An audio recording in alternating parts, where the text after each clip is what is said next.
Okay, so today's job is installing the Maxfan Deluxe that we've got. So I've actually gone and bought this sort of ABS plastic frame because of the ridges in the roof. Makes it really easy actually to locate it, because this can only actually go in one spot, and it's a smack in the center. Measured at both sides. So I've run a pen around the inside now, and we've got our square to cut out. So time to cut a big hole in the roof. So there we have it, one big hole in the roof of the van, and the plastic underneath has caught all that swarf off the nibbler absolutely perfectly, which will save a hell of a lot of cleaning inside. So just going to test fit the base now and make sure it all fits nice. There we go, the base fits in there lovely, nice snug fit. So I just need to mark these holes now and drill these holes out, and then we can give it a damn good clean down and start sealing it all in to complete the installation. Okay, so as you can see, we've fitted the fan. Nice seal all the way down there. This is where the black trim comes in absolutely perfectly, and it's all sealed lovely, even seal around the screw holes. I haven't done a full installation video because there's plenty of installation videos out there, just showing progress on the van really. So that's all in, and that's job number one done for today. So crack on with some more jobs to do. I think we're going to have a go at the windows next. Okay, so on to the window fitting now. My first time doing this. Watched plenty of videos on YouTube, so I'm not going to do a detailed installation video, but just show you my progress. So I've marked here what I need to cut these braces out. I've got myself hand nibbler, because I don't want any sparks flying around inside the van if I can help it. So as you can see, this makes a lovely cut across that top there. I do the same on the bottom. I've had to pull it down slightly to give me a bit more space to get the hand nibbler in, but that'll get in the back there now, and I can cut these two off without having any sparks blasting around inside the cab, which obviously is a lot less swarf to clean up and risk of having rusty bits of metal appearing in your van in months' time. So I'll get on and cut these out now, and then we'll have a look at where we are after these have been removed. Okay, so I've got my entry hole there for the nibbler put through. I've cut the supports off, and we've got sort of covered up as much as we can inside and done the same outside, so that we can sort of try and catch as much swarf as we can to minimise the cleaning. But now it's time to run the nibbler around and cut this hole out of the van. Okay, so there we have a rather large hole in the side door of the van. So it's a pretty good thing. The nibbler's followed that edge around perfectly, absolutely lovely. No real sharp edges on there, so I'm just going to run a file over just to make sure everything's sort of tidied up, and then we will get some primer on there then to seal that raw metal edge that's been cut, and then crack on with the rest of it. Okay, so we've got the knock-on trim in place after priming that edge, and I've just taped out around, so before I start putting the primer on, just to make sure I don't make a mess. First time doing this, so I just want to make sure I don't get any on the other sides of the van, so that'll give me a bit of an edge to work to, which is better. And we just got to wipe all the glass down now and prep all the glass, and then it'll be prime everything up. Then we'll be good to get the sealant on and stick it on. So I'll get on with cleaning this down now and get it all primed up. Okay, so we've cut the second one out as well, so it'll be the same process now, and just literally going to be prime all the edge and get the primer all on, get the knock-on trim on, and then we'll get this one stuck in place as well, and that'll be both windows installed. So let's get on with it. Okay, so we finally got the second one in, all sealed in. We just got the tape on there to stop it sliding down now, and so that'll hold it all in place hopefully. Car going past. Still a long day today, but accomplished a lot. So there's the one window on the driver's side done. Let's get round to the passenger side. There's the passenger side window done, and obviously the Maxfan up on top of the roof. So busy day, but really pleased that we've accomplished all that we've done today. I haven't done a step-by-step installation guide because there are many step-by-step guides out there, who probably can do it a lot better than me. I'm just trying to sort of show the progress on the van as I build the camper van to our needs. So it's not going to be a sort of step-by-step installation guide on anything really, because there's a lot of stuff out there on YouTube. So I'm just sort of showing the progress as we go through and get things done in order. And then we've got our foundations then to start building the interior when we get to it. So busy day, but been well worth it. Okay, next couple of jobs we've done after doing the windows, which was probably a couple of weeks ago now.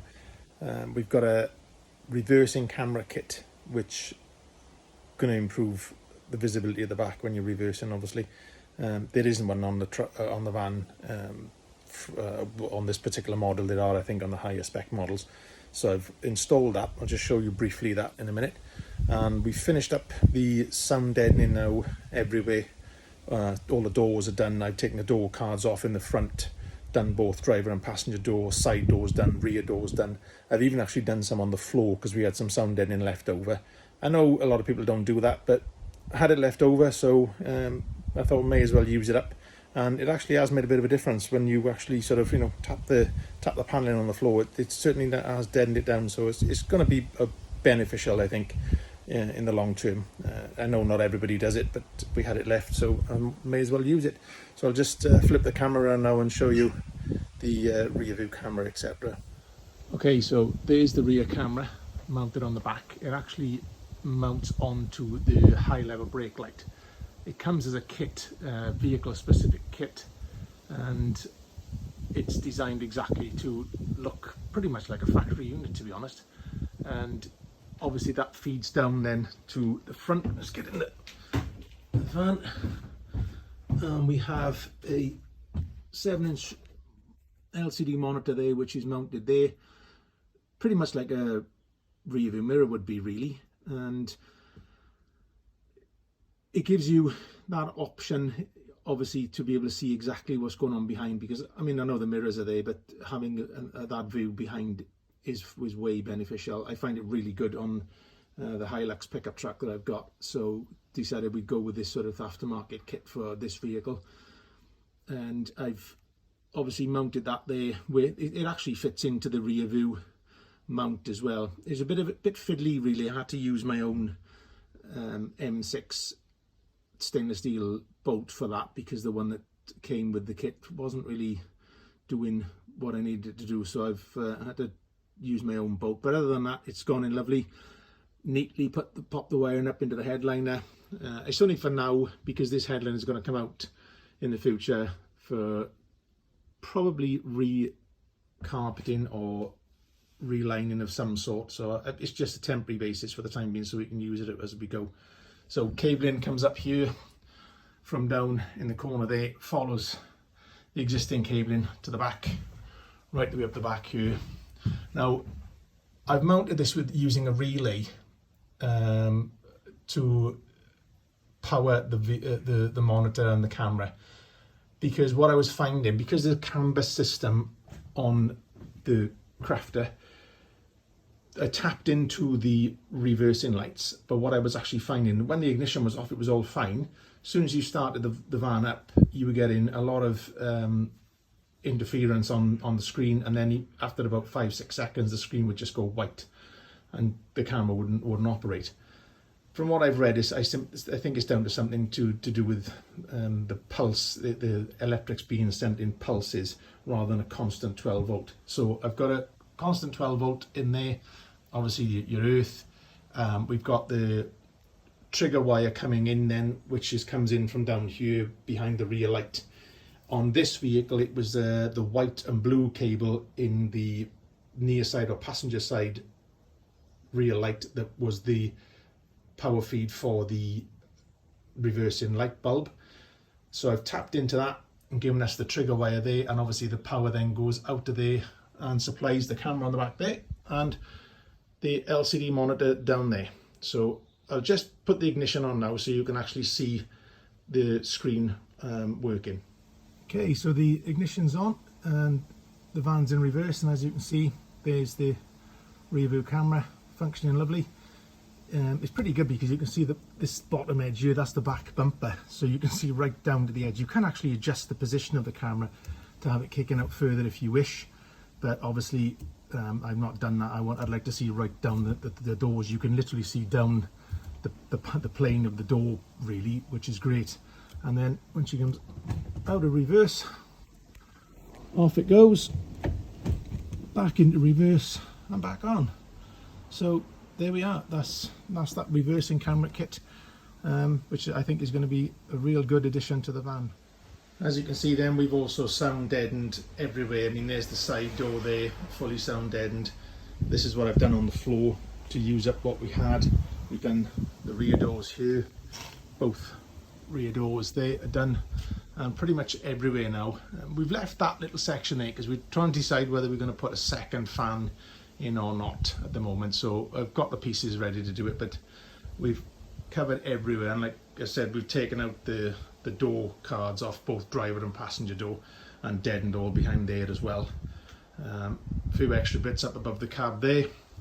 So pretty much all done on the sound deadening, and I'm pleased to say we've had some really bad rain the last week or so, and we have no leaks whatsoever in the windows or the fan. Everything is nice and watertight. So I'm hoping for delivery now in the next week of the pods to go here and to go there. So that'll be the next job, cut those out and fit the pods, and then we will be cracking on with the framing of the floor, insulating the floor and ply lining the floor, and we will be insulating the ceiling and pretty much everywhere else then, so we can get the insulation in and the vapor barrier done and move along that way. But so far pretty good, progressing quite well.